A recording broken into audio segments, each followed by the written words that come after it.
വാർത്തകളിലേക്ക് ഏവർക്കും സ്വാഗതം. പ്രാദേശിക വാർത്തകൾ ചുരുക്കത്തിൽ. അധ്യാപക ദിനത്തിൽ മണ്ണാർക്കാട് KPSTA പ്രതിഷേധ ധർണ നടത്തി. ധർണ ബ്ലോക്ക് കോൺഗ്രസ് പ്രസിഡന്റ് അസിസ് ഭീമനാട് ഉദ്ഘാടനം ചെയ്തു. വിദ്യാലയത്തിലെ സാമ്പത്തിക ക്രമക്കേടുകളും കെടുകാര്യസ്ഥതയും ചോദ്യം ചെയ്തതിൻ്റെ പേരിൽ പ്രതികാര ബുദ്ധിയോടെ പ്രധാനാധ്യാപകനും IT കൈകാര്യം ചെയ്യുന്ന അധ്യാപകനും ഗൂഢാലോചന നടത്തി സമ്പൂർണ്ണ സോഫ്റ്റ്വെയർ കുട്ടികളുടെ എണ്ണം കുറച്ച് കാണിച്ച് മണ്ണാർക്കാട് GMUP സ്കൂളിലെ അറബിക് തസ്തിക നഷ്ടപ്പെട്ടതിൽ KPSTA മണ്ണാർക്കാട് പ്രതിഷേധിച്ചു. ബ്ലോക്ക് കോൺഗ്രസ് പ്രസിഡന്റ് അസിസ് ഭീമനാട് ഉദ്ഘാടനം ചെയ്തു. ഒരു പരിധിവരെ ആ കാരണം കൊണ്ട് തന്നെ ഏറ്റവും പിന്നോക്കക്കാരും പ്രതികരിക്കാൻ ശക്തിയില്ലാത്തൊരു രണ്ട് വിഭാഗങ്ങളായതുകൊണ്ട് തന്നെ അത് വേണ്ടത്ര ഡിപ്പാർട്ട്മെന്റിന്റെ ഭാഗത്തുനിന്നോ അല്ലെങ്കിൽ മറ്റു ഭാഗങ്ങളിൽ നിന്നും ശ്രദ്ധിക്കപ്പെടാത്തൊരു സ്കൂളായിരുന്നു.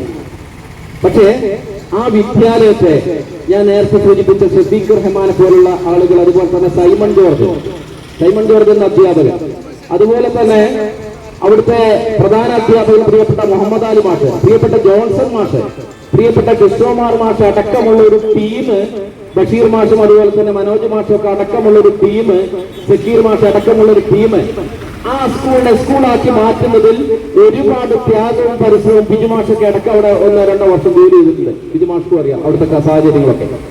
ആ രീതിയിലേക്ക് ഒരു വിദ്യാലയത്തെ മണ്ണാർക്കാട് സബ് ജില്ലയിലെ ഏറ്റവും ശ്രദ്ധിക്കപ്പെടുന്ന ഒരു വിദ്യാലയമാക്കി മാറ്റിയെടുക്കുന്നതിൽ ഒരുപാട് ത്യാഗത്തിന്റെ പ്രതിഫലനം ഉണ്ടാകും. അവിടെ നിന്ന് അന്വേഷിച്ചാൽ മതി ഈ അധ്യാപകരുടെ ചരിത്രം. രാവിലെ കാലത്ത് ഹെഡ് മാഷ് മുഹമ്മദ് അലി മാഷ് വിളിക്കുന്നു, സൈമ ഇന്ന് ഡ്രൈവർ വന്നിട്ടില്ല. സൈമൺ മാഷ് അങ്ങനെ ലുങ്കിയും അതുപോലെ തന്നെ ഒരു ഷർട്ടും ഒരു ബനിയനിട്ട് നേരെ ഇറങ്ങുന്ന ഡ്രൈവറായിട്ട് സൈമൺ മാഷ് കയറി. ആരോഗ്യ standing committee chairman C. Shafeeq Rahman മുഖ്യപ്രഭാഷണം നടത്തി. കർഷക Congress block president KG Babu സംസാരിച്ചു. നമ്മളൊക്കെ പറയും നമ്മളെല്ലാം അധ്യാപക വർഗമാണ്. അധ്യാപകരെ സംരക്ഷിക്കേണ്ട ബാധ്യത അത് KSCക്കാരനാണെങ്കിലും KPSCക്കാരനാണെങ്കിലും NDUക്കാരനാണെങ്കിലും KSCക്കാരനാണെങ്കിലും ഏത് സംഘടന ആയിക്കോട്ടെ, ഏത് സംഘടനയിൽപ്പെട്ടവരാണെങ്കിലും അധ്യാപകരെ സംരക്ഷിക്കാൻ ബാധ്യസ്ഥരാണ് അധ്യാപക സംഘടനകൾ. 6ാം പ്രവൃത്തി ദിന കണക്ക് ജാഗ്രതയോടെ കൈകാര്യം ചെയ്യാനായി നിരവധി ഉത്തരവുകൾ DGE പുറപ്പെടുവിപ്പിച്ചിട്ടുണ്ട്. ഈ ഉത്തരവുകളെല്ലാം കാറ്റിൽ പറത്തിയാണ് പ്രധാനാധ്യാപകൻ ഗുരുതരമായ ചട്ടലംഘനം നടത്തിയിട്ടുള്ളത്. അറബിക് തസ്തികയ്ക്ക് പുറമെ 2 LPSTA തസ്തികയും നഷ്ടപ്പെടുത്തിയിട്ടുണ്ട്. അനുകൂല നടപടി ഉണ്ടായില്ലെങ്കിൽ ബഹുജന സമരത്തിന് നേതൃത്വം നൽകുമെന്ന് അധ്യാപക സംഘടനയായ KPSTA മുന്നറിയിപ്പ് നൽകി. G. Rajalakshmi, Biju Jose, M. Pradeep, PK Rajeevan, M. Shahid എന്നിവർ പ്രസംഗിച്ചു.